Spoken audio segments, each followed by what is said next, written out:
大家好，这里是文澜小屋。本期我们介绍的是 Phineas Barnum 的赚钱的艺术。Phineas Barnum 是19世纪美国著名的商人与演艺经营者，他长期经营纽约的博物馆与演出事业，在与公众打交道的过程中，积累了大量关于经营、广告、顾客关系和个人财富管理的实践经验。赚钱的艺术把这些经验整理成了一套非常直接的财富与经营原则。他不讨论复杂的金融工具，而是从最基础的个人收支开始，一直讲到职业选择、债务管理、员工使用、广告投入、顾客经营、商业风险与信用。他关注的不是如何快速赚钱，而是如何先守住收入，再让积累下来的资金进入自己真正了解、能够持续创造价值的领域。现在，让我们翻开这本书，从个人的日常账本开始，修筑起最基础的财务防线与纪律。想要在商业社会中获得经济上的独立，最基础的一步是理解真正的节约。很多人终其一生都在辛勤工作，却始终无法摆脱财务困境，原因就在于他们误解了节约。英国作家 Charles Dickens 笔下大卫·科波菲尔中的人物 Micawber 用一个简单的算式道出了个人财务的现实。如果一个人每年的收入是20英镑，却花掉20英镑06便士，他的生活就会陷入麻烦。但如果每年赚20英镑，只花19英镑06便士，他就能过得安稳。财富积累的基础其实就是让收入始终超过支出。为了落实这项纪律，需要建立清晰的账本。找出一个小本子，记录每天或每周花掉的每一笔钱，再把支出分成2列，第一列是必需品或者舒适用品，第2列是奢侈品。坚持记录到年底，把两边一对比，很多人会发现，真正让生活舒适的东西只占收入的一小部分，而奢侈品一栏的开销往往是前一栏的2倍、3倍甚至10倍。这些多出来的开支很大一部分来自虚荣。美国科学家、政治家 Benjamin Franklin 观察过一个现象，毁灭个人财务的不是我们自己的眼睛，而是别人的眼睛。如果世界上除了自己之外的所有人都是瞎子，人们就不会那么在意衣服是否名贵，家具是否豪华。很多家庭拼命工作，真正应付的其实是别人评价自己的恐惧。比如 Smith 太太看到邻居拥有一件价值$1000的驼绒披巾，为了证明自己不比邻居差，就会要求丈夫也给她买一件仿品，好让自己在教堂里坐在邻居旁边时显得毫不逊色。还有些人每年收入只有$1000，却看到年收入$5万的人生活体面，于是专门租一辆轻便马车，到那位富人会经过的马路上兜风，只为了向外界证明自己过得也不差。这种攀比会一点点掏空家庭的收入。真正的节约就是不再按照别人的生活标准花自己的钱。就衣服多穿几天，就裙子缝补一下，就手套继续戴着，也不必每顿都追求大鱼大肉。只要没有不可预见的意外，坚持让收入高于支出，把这里省下的1便士，那里省下的$1真正留下来，就有了积累本金的起点。即使建立了记账习惯，人们在削减开支时依然很容易掉进另一个陷阱，把吝啬误认为节约。很多人会在奶酪皮、废旧蜡烛头这些极小的地方斤斤计较，甚至为了洗衣账单里的2便士反复计较。问题不在于这些钱不能省，而在于他们往往因为自己在小地方如此节省，就觉得有理由在其他地方奢侈。这种情况在商人身上很常见。有些精明的商人把旧信封和废纸仔细收集起来，不到迫不得已绝不拿出一张新纸来用。这样做1年可能省下$5到10，但因为觉得自己已经足够节约，他们转过头来却可能浪费大量时间举办豪华宴会，或者驾着马车出去游玩。同样的情况也出现在家庭里。在乡下农场，有些女主人对蜡烛的使用控制得极严。吃过晚饭后，即使客人想读书却看不清，他也不愿意点燃第二根蜡烛。几年下来，的确可能省下5-6美元，甚至$10，但如果多点一根蜡烛能够让人阅读并获得有价值的信息，这些信息的价值可能远远超过1吨蜡烛。还有些女士买牛油糖果这种便宜零食时十分克制，随后却跑到城里的商店花20-30美元买下一堆根本不需要的丝带和裙饰。 Franklin 把这种行为概括为小钱精明，大钱糊涂， saving at the spigot and wasting at the bunghole， 就像把小小的瓶口堵得严严实实，却任由酒从大桶的出口往外流。英国杂志 Punch 还讽刺过这种人，为了省晚餐钱，花一便士买下一条便宜的青鱼，却雇一辆4轮大马车，把这条青鱼风风光光地送回家。更典型的是一位富有先生买沙发的经历。刚开始，他的妻子只想要一个漂亮的新沙发，后来他回忆说，这个沙发最终花了3万美元。因为新沙发运到家后，旧椅子显得不相称，于是换椅子，接着又换餐具柜、地毯和桌子，最后换掉整套家具。等家具全部焕然一新，又觉得原来的房子太小太旧，于是干脆建了一座新房子。为了撑起新房子的场面，还要配仆人、马车和随从。10年前，他们一年只花几百美元，生活反而更加轻松。后来每年的支出却上升到11000美元，手头经常感觉不宽裕。如果不是后来遇到一个难得的赚钱机会，这个从一张沙发开始的消费升级几乎足以让他破产。所以真正决定财务状况的，从来不是有没有省下一块废纸，而是有没有堵住那些真正的大额支出黑洞。当通过控制开支留下结余后，下一步就是避免这些钱被债务吞掉。对于刚踏入社会的人而言，债务很容易让人失去自由。当一个年轻人依靠商店的60天赊账期买下一身新衣服时，看着新衣服，很容易产生一种东西仿佛是白送的错觉。但债主的记忆力往往比欠债的人更好。60天一到，这笔钱终究要还。如果手里没有钱，为了兑现承诺，就只能再去别处借钱，拆东墙补西墙。一旦签下计息的期票，利息就开始持续运转。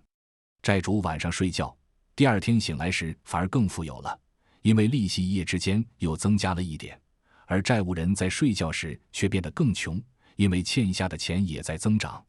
为了偿还过去吃喝穿戴产生的欠款，一个人每天辛勤劳动，挣到的钱却立刻拿去支付以前的消费，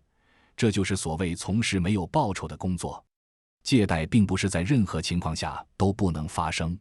关于它的界限，一位公议会老教徒给做农民的儿子定过一个很直接的规矩：永远不要为了生活消费去赊账，如果非要赊账，那就赊账买肥料，因为肥料撒进土地以后会帮助你长出更多庄稼，增加的收成可以帮助偿还债务。美国牧师 Henry Beecher 也曾建议，如果一个年轻人为了购买一小块土地而承担有限的债务，这种债务可以接受。关键就在于借来的钱究竟是在形成资产和收入，还是只被吃掉、喝掉、穿掉。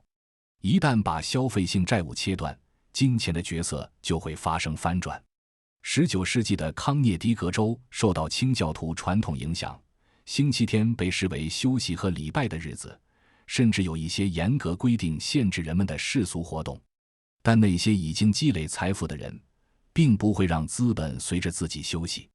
星期六晚上盘点资产，星期天去教堂，到了星期一早晨，他们发现财富又增加了一些，因为投入到土地和利息中的资金始终在持续产生收益。这就是金钱作为仆人的一面。把钱放在安全可靠、能够计息的地方，它可以不分昼夜地为你工作。因此，节约真正的目标不是单纯少花钱，而是存下一笔金母鸡式的储蓄金。刚开始时，减少昂贵的衣服、仆人、聚会、马车和其他不必要的开支，的确会让人觉得不习惯。但只要把留下来的小额本金放在能够收取利息的地方，或者谨慎地投入土地，它就会开始带来新的收入。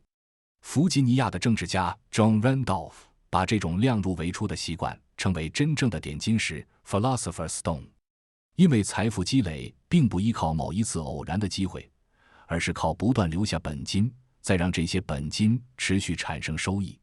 当钱开始替自己工作，节约就不再只是减少消费，而成为财富增长的起点。有了最初的本金，真正进入商业市场后，首先要解决的是把钱投向哪里。第一条原则是切忌选错行 ，Don't mistake your vocation。每个人的天性和才能并不相同。如果把12个10岁的男孩放在一起，其中2、3个可能天生就喜欢摆弄锁具和复杂机械，小时候只要给他们一个智力拼图，就能安静研究很久。另一些孩子却对机械毫无兴趣。如果强迫一个讨厌机械的男孩去做制表匠，他经过5年到7年的学习，也许确实能够把一块表拆开再重新装好，但这项工作对他而言始终是一件苦差事。真正适合投入时间和资金的，是符合自己天性和独特才能的职业。选对行业之后，第二个问题是选择正确的地点 Select the right location。 一个人也许天生适合经营酒店，能够把一家酒店管理得像钟表一样准确，每天让500位客人满意。但如果把酒店建在一个没有铁路，也没有多少人出行的小乡村里，再强的经营能力也很难发挥作用。同样，也不要进入一个需求已经完全得到满足的市场。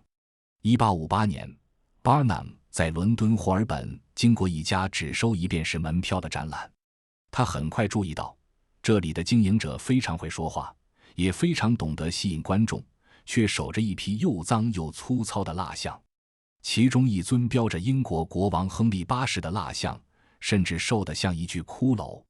Barnum 看出了问题，这个人并不是没有才能，而是才能放错了地方。几天以后，他再次找到这名经营者，邀请他去美国，并和他签下2年的合同。这个人在纽约的展览馆工作2年后，又去了新奥尔良，并参加巡回演出。后来，他的身价达到了6万美元。人的能力没有突然发生变化，变化的是能力所在的市场。但即使行业和地点都选对了，还必须做到一心不两用 Do not scatter your powers。 只从事一种职业，并全心投入，直到取得成功，或者经验明确告诉你应该放弃。这就像不断用锤子敲一颗钉子，直到把它完全钉进木头里。一个人的身心如果能够集中在同一件事情上，大脑就会不断找到改善业务和降低成本的方法。如果同时被几种完全不同的生意占满，注意力被不断分散，很多原本可以留下的财富也会从管理漏洞里流失。方向确定以后，仅靠经营者一个人的双手很难把生意持续扩大。接下来要解决的是怎样借助更好的员工和广告，把个人能力变成一套能够持续运转的经营系统。在内部人员配置上，要利用最好的工具。这里最重要的工具不是机器，而是员工的头脑。美国牧师 Beecher 曾用一个小故事说明这种差别。有人找工作时说自己有一双手，另一个人说自己的手只会思考，最后一个人说自己有一个会思考的大脑，既能思考整个工作，也能亲自操作。雇主真正想要的正是最后一种人。优秀员工每天都在实际工作中积累经验，今年的他往往比去年的他更有价值。只要没有坏习惯，又能够保持忠诚，就应该尽可能把这种人留下来，并通过合理加薪，让企业继续从他的经验中受益。解决了内部效率，下一笔重要的投入就是要做广告。如果手里有真正可靠、能够让顾客满意的商品，就必须让公众知道它。做广告 Advertise your business 的逻辑其实和农民种地完全一样，先播种再收获。农民种土豆和玉米，一定先把种子撒下去，然后等待成熟，从来不会先收割再播种。广告也是如此。在报纸广泛流通的时代，一份报纸进入一个家庭，往往不止一个人会看到。经营者在照料自己的生意时，广告已经在替他向成千上万的人传递信息。但广告不能只做一下就停。一位法国作家曾描述普通读者面对广告时的反应：第一次看到不会注意，第二次开始注意却不读，第三次会读内容，第四次开始看价格，第五次会把广告念给家人听，第六次已经准备购买，到第七次看到时才真正掏钱。所以，如果公众还不知道你是谁、做什么、卖什么，就停止广告，之前的投入很可能全部白费。而真正高明的广告还能一次抓住大众的注意力。瑞典著名女高音歌唱家 Jenny Lind 在纽约举行首场演唱会时，纽约贸商 John Lennon 在城堡花园的门票拍卖会上以$225买下了第一张门票。第二天，从缅因州到德克萨斯州的报纸和电报都开始报道这件事。大约500万到1000万人知道 Jenny Lind 首场演唱会的门票在拍卖会上合计拍出了约$2万，其中第一张票以$225卖给了贸商 Lennon。 人们开始好奇 Lennon 究竟是谁，甚至会下意识摘下自己的帽子，看看里面是不是印着他的商标。在爱荷华州一个小镇的邮局里，有人恰好戴着一顶已经很旧的 Lennon 牌帽子，结果引来众人围观。这顶原本价值不到$2的旧帽子，最后竟作为纪念品以$9.5被拍卖出去。这次曝光给 Lennon 带来的效果持续了很久，在最初6年里，他每年都多卖出大约1万顶帽子。最初10个顾客中可能有9个只是出于好奇走进商店，但买过以后发现帽子的确物有所值，于是其中一部分人变成了长期顾客。广告负责把人吸引进来，但真正决定他们会不会留下来的仍然是商品本身。广告负责让顾客第一次走进来，但一家生意真正需要的并不是只来一次的顾客，而是愿意反复购买的老顾客。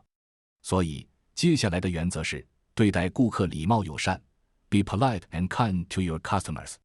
如果经营者或者员工对老顾客粗鲁无礼，那么之前投入在大店面、鎏金招牌和广告上的钱都可能失去意义。消费者愿意花尽可能少的钱买到尽可能好的商品，也愿意去让自己感觉舒服的地方消费。从长期来看，在给自己留下合理利润的同时，用尽可能合理的价格提供数量和质量都令人满意的商品，生意反而更容易做得长久。相反，如果一个经营者总是为了几分钱和顾客争执，表现得像是再也不想见到对方，顾客通常也不会误解这个意思，下一次他们会直接去别处消费。Barnum 自己的博物馆里就发生过这样一件事。一名招待员气冲冲地来找他，说等演讲室里的某个观众出来以后，自己一定要拿鞭子抽他。Barnum 问为什么，招待员说，因为那名观众刚刚当面侮辱他，说他不是一个绅士。Barnum 拦住了他，并告诉他，那名观众是付了钱进来的顾客，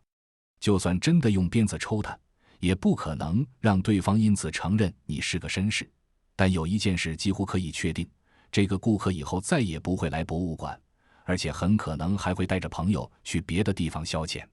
招待员仍然觉得自己受到了侮辱。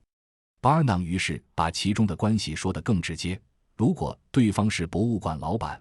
而你是花钱买票的顾客，你当然有理由生气，但现在是他在付钱，我们在收钱，所以这点无理必须忍受。招待员听完笑了，承认这话有道理。不过他也补了一句，如果自己挨骂能够提高博物馆的利润，那么下一次核算工资时，他应该得到加薪。这件事最后没有演变成冲突。当然，商业上的礼貌也并不是没有原则，而是不为了短暂的情绪，把一个原本可能长期往来的顾客主动赶走。当商业系统运转顺畅，账户里开始积累可观的利润以后，新的风险也会出现。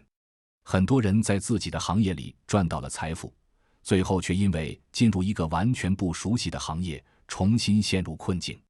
当一个人通过主业赚到大钱，身边很容易出现各种投资建议。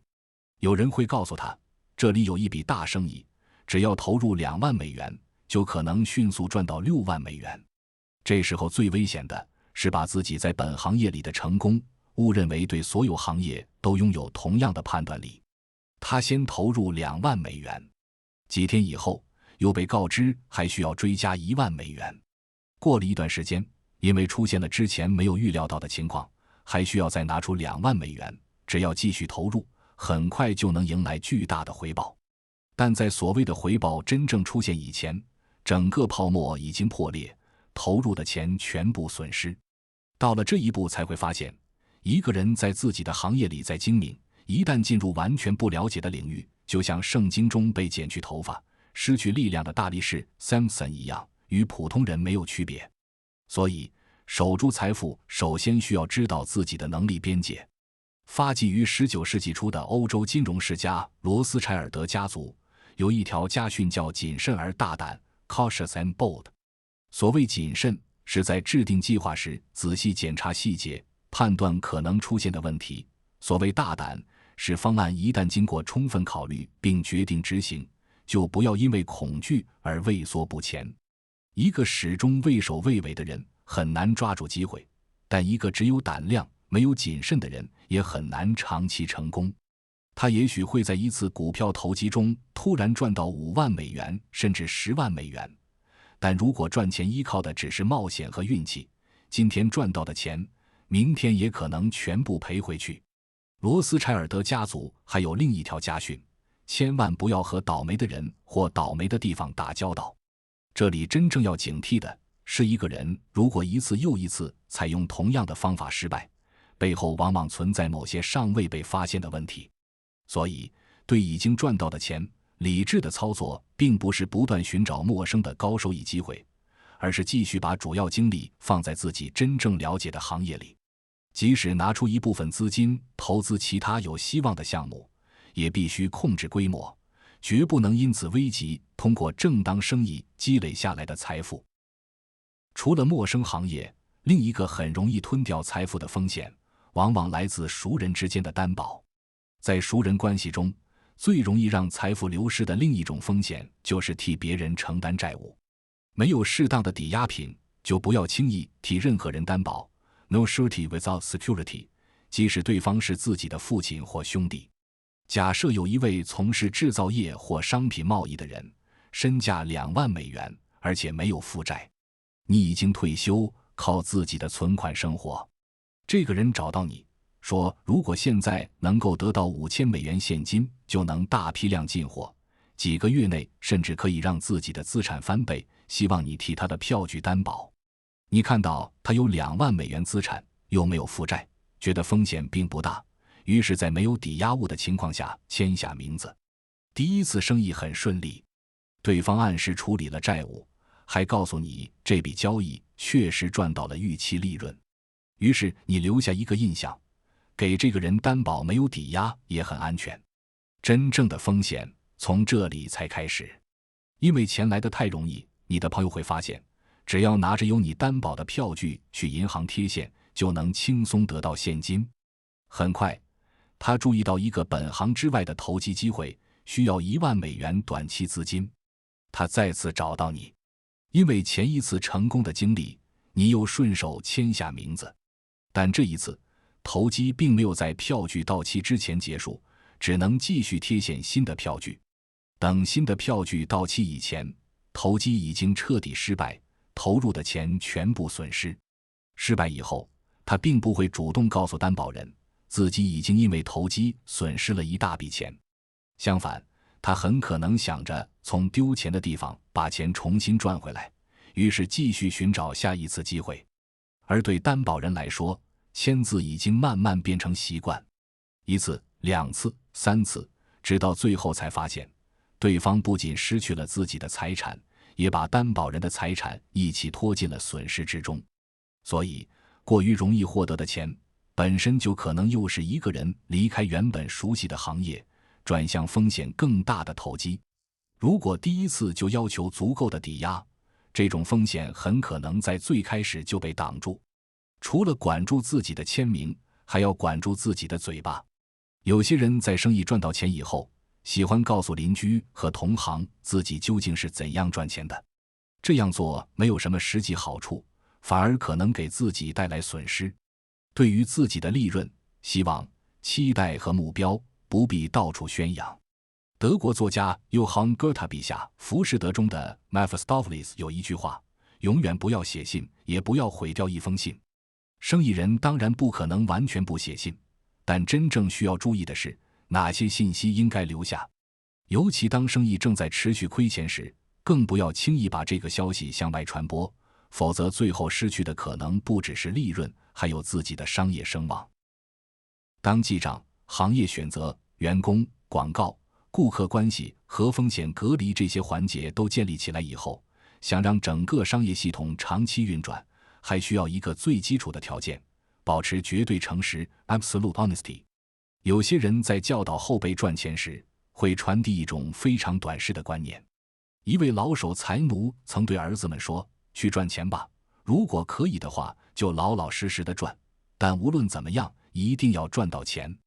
这句话听起来像是在强调赚钱，实际上却留下了一个危险的口子。如果诚实赚钱太难，而欺骗能够更容易拿到钱，那是不是就可以欺骗？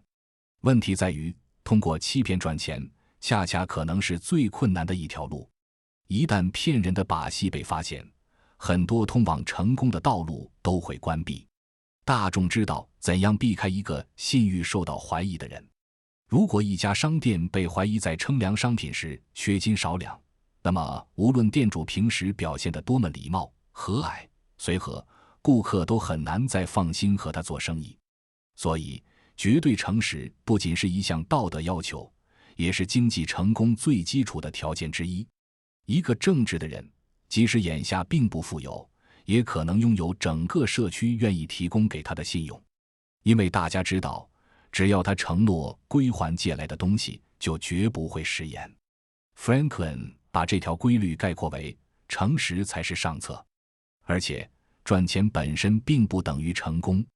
有人拥有大量财富，却过得并不幸福；也有一些诚实的人，可能从未拥有巨额财产，却比那些违反道德准则的人生活得更加安稳。